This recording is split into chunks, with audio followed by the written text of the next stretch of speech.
जय जनक नंदिनी। हम राजनाथ पंडित अपने लोगन के मैथिली अलंकारक यूट्यूब चैनल पर हार्दिक स्वागत करै छी। बहुत दिनक बाद आई सोचलहुँ जे वीडियो बनाबी और ई जे वीडियो छै से अहाँके सब तरहक एग्जाम के लेल आवश्यक अछि, विशेष रूपसँ BPSC teacher 9th 10th 11th 12th सभक लेल। एहि वीडियो में हम व्याकरण से संबंधित बात बताएब जे व्याकरण की होइ छै। बहुत दिनक बाद ई वीडियो बना रहल छी। हमरा भेल जे अहाँ सब देखब नहीं देखब, तथापि देखल जाए।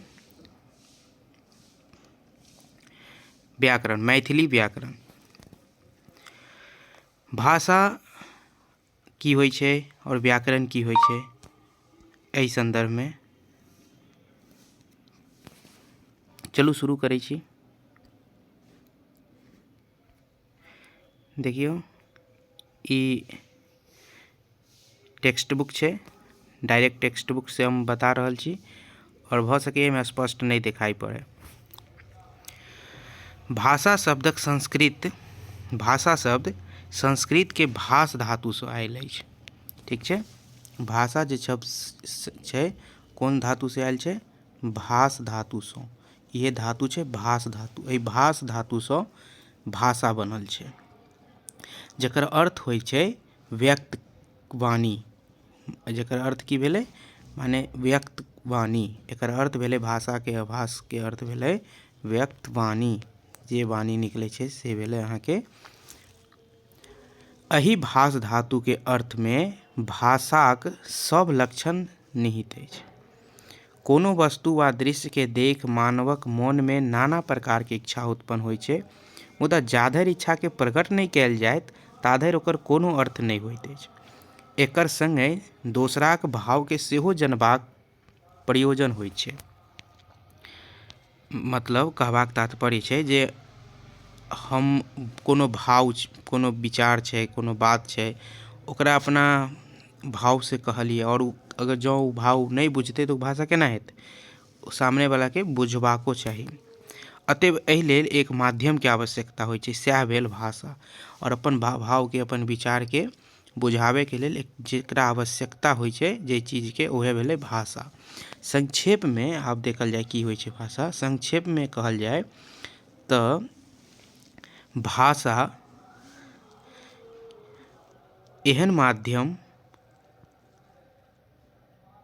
होइ छै अथवा ओ सरल माध्यम होइ छै जकरा द्वारा लोग अपन मनोभाव के प्रकट करैत अछि। कथी के प्रकट करैत अछि? अपन मन के भाव के, मनोभाव के जे प्रकट करै छै वएह होइ छै अहाँके भाषा। मनोभाव के प्रकट करैत आ दोसर के भाव के जनैत। अपन मन के भाव प्रकट करबै और दोसर के मन के भाव बुझबै तऽ ई भऽ गेल अहाँके भाषा। अर्थात एक दोसर से के बात के बुझनाइ, जे माध्यम से बुझबै वएह भेलै भाषा। अगर परिभाषा के रूप में एकरा कहबै तऽ कहबै कि भाषा ओ सरल माध्यम थिक जकरा द्वारा लोक अपन मनोभाव के प्रकट करैत अछि आ दोसराक भाव के जनैत अछि। ठीक छै, आगू बढ़ै छी। तें भाषा अभिव्यक्ति के सरल माध्यम थिक। एकर बिना मानव अपन अनुभूति आ संवेदनाक अभिव्यक्ति नहीं कऽ सकैत अछि। एकर अतिरिक्त मानव के अंतर जगत एवं बाह्य जगत के विकास सेहो नहीं भऽ सकैत अछि। वस्तुतः लोक व्यवहारक एकमात्र महत्वपूर्ण साधन भाषा थी। ठीक छै, जतऽ ज़्यादा बेसी, बहुत बेसी आवश्यकता बुझेतै हम ओतऽ रिपीट करब और जतऽ नहीं ओतऽ हम सोझे एक बेर बता देब। तऽ देखल जाए जे हम कहलहुँ जे भाषा ओ सरल माध्यम थिक जकरा द्वारा लोक अपन मनोभाव के प्रकट करैत अछि आ दोसर के भाव के जनैत अछि। इएह भेलै भाषा। आ पूछल जेतै तऽ बता देबै जे भाषा ओ सरल माध्यम थिक जकरा द्वारा लोक अपन मनोभाव के प्रकट करैत अछि आ दोसर के भाव के जनैत अछि। सएह होइ छै भाषा। अब आगू देखल जाए। भाषा अभिव्यक्ति के दू मुख्य रूप है। मुख्यतः कते रूप छै? दूटा। एक तऽ मौखिक, दोसर लिखित। मुँह द्वारा उच्चरित अर्थपूर्ण ध्वनि मौखिक भाषा ओ प्रतीक चिन्ह द्वारा प्रतीक लिखित भाषा। जे मौखिक जकरा कहबै से मौखिक भऽ गेल, आ जकरा लिख कऽ प्रतीक चिन्ह द्वारा व्यक्त करबै ओ भऽ गेल लिखित। प्रत्येक भाषाक लिखित रूपकेँ लिपि कहल जाइत अछि। आब ई जे लिखित होइ छै रूप, लिखित रूपके की कहल जेतै? प्रत्येक भाषाके लिखित जे रूप हेतै तकरे की कहल जाइ छै? लिखित जे रूप होइ छै तकरे कहल जाइ छै लिपि। ठीक छै, ध्यान रहतै, जे लिखित रूप होइ छै तकरा की कहल जाइ छै? लिपि। आब देखियौ, प्रत्येक भाषाके लिखित रूपकेँ लिपि कहल जाइत अछि। जेना मैथिली भाषाके लिखित रूप की छै? मैथिली भाषाके जे लिपि छै, लिपि लिखित रूपके तऽ लिपि कहल जाइ छै, और मैथिलीके लिपि की छै? तिरहुता अथवा मिथिलाक्षर। तिरहुता कहियौ या फिर मिथिलाक्षर। तिरहुता कहियौ, अन्यथा की कहि सकै छियै? मिथिलाक्षर। कनेक धोखा रहल अछि, बहुत दिन पर वीडियो भी बना रहल छी, तऽ मिथिलाक्षर कहल जाइ छै, मिथिलाक्षर। ठीक छै,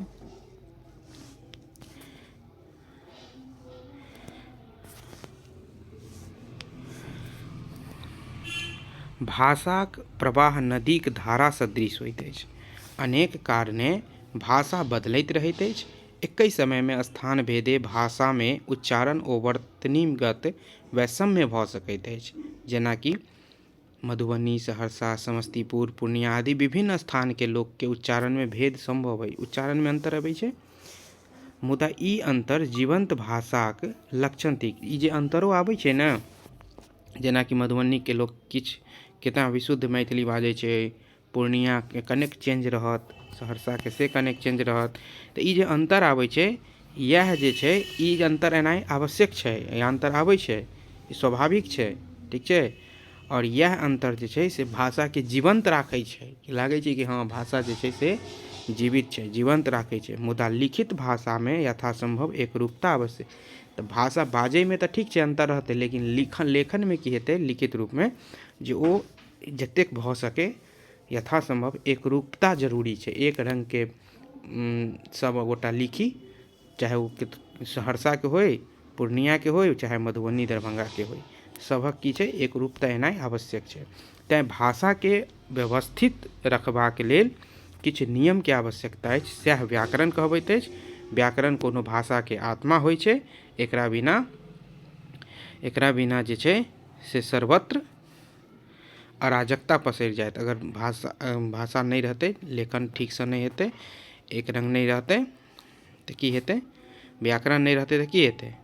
अराजकता पसरि जेतै। एकरा लेल आवश्यकता छै कि भाई नीक जकाँ जे छै से सब एक रंग लिखे, एकरूपता रहै, और एकरा लेल व्याकरण आवश्यक छै। और व्याकरण नहीं रहतै तऽ अराजकता पसरि जेतै, जकरा जे मन हेतै से करतै, और तखन भाषा निष्प्रयोजनीय भऽ जायत, कोनो प्रयोजन नहीं रहि जेतै। अतः व्याकरण ओ भाषा शास्त्र, अतः व्याकरण ओ शास्त्र थिक जकरा पढ़लासँ शुद्ध शुद्ध पढ़ब, लिखब आ बाजब आबै। आ पूछल जायत व्याकरण ककरा कहल जाइत अछि, तऽ की कहबै?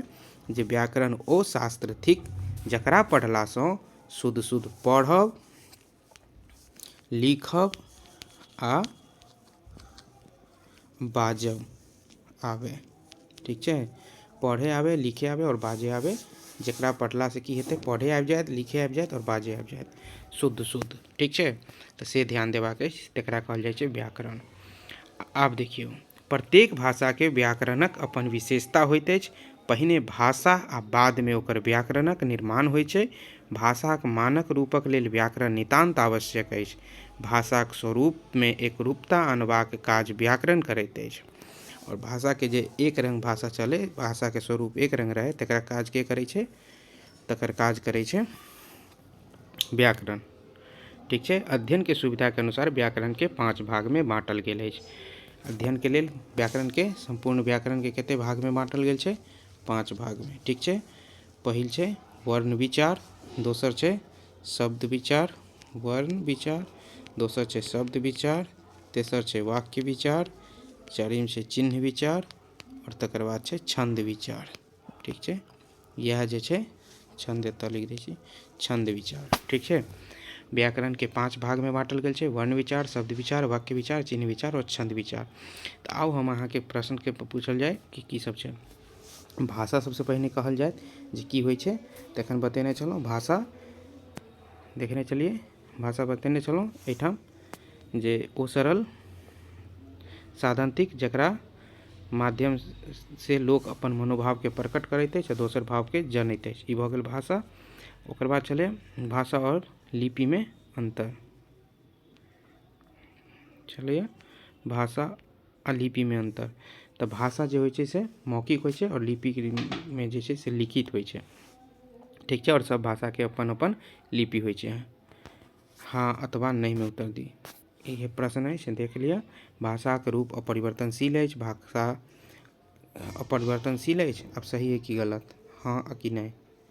भाषा के लिखित रूप के लिपि कहल गेल अछि। व्याकरण भाषा के रूप के अव्यवस्थित करैत अछि। की हेतै, आब एहि से अहाँ के बुझा जायत। सब भाषा के ध्वनि एके रंग होइ छै। भाषा के पूर्व व्याकरण नहीं बनै छै। भाषा लोकक अभिव्यक्ति के माध्यम थिक। मैथिली भाषा के लिपि रोमन थिक। अध्ययन सुविधा के लेल व्याकरण के कतेक भाग में बाँटल गेल अछि, एखने देखलिए कते भाग में बाँटल गेल छै, 5 भाग में। वर्ण विचार, शब्द विचार, वाक्य विचार, चिन्ह विचार और छंद विचार। धन्यवाद। अहाँ सबके वीडियो केहन लागल, जँ नीक लागल हो तऽ व्याकरण पर हम और आगू वीडियो बनाएब, से हमरा अहाँ लोकनि कमेंट बॉक्स में बताओ, प्रतिक्रिया दिया जे ई वीडियो केहन लागल। धन्यवाद।